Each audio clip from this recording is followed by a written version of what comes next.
Hey, welcome back to 3 News at 5 on a thirsty Thursday. Kristen Wallow with me here on our big monitor. We're talking Thirsty Thursday because the lake levels, they certainly are. The combined level right now at 17.4%. That's dropping on a week-to-week and month-to-month basis. I was looking at data.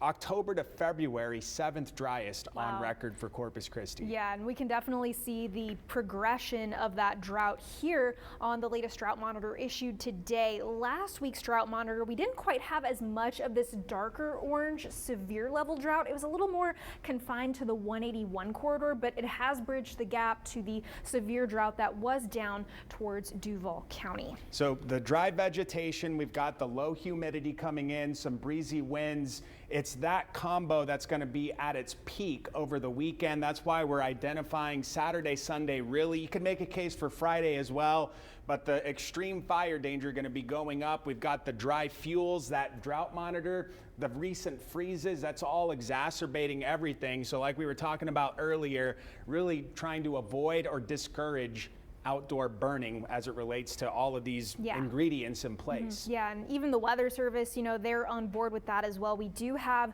this fire weather warning. That's this pink color here for a lot of our inland counties, even some of our coastal counties, but the inland portions of those, that's for tomorrow. It's going to run from noon until 9 o'clock, but then this tan color that encompasses more of the coastal bend, it excludes the islands though. That is a fire weather watch, which is going to be in effect for Saturday from 10 a.m. until 9 p.m. So a couple hours earlier for that Saturday fire weather watch. Now, the reason that we're thinking this and the Weather Service is on board with it, we're looking at a couple things in addition to that drought, namely the winds and the humidity, the relative humidity. So we've got both of those here for you, and you can see the difference. This is tomorrow's relative humidity and wind speeds. It's going to be on the lower side on the relative humidity, but as we see a cold front come through heading into Saturday, you can really see those relative humidity values plummet and those wind speeds go up, and those are just the sustained winds. The gusts on top of that even stronger. So all of these ingredients were off the charts here on the fire weather concerns, especially Saturday, Sunday up to the extreme level. Friday,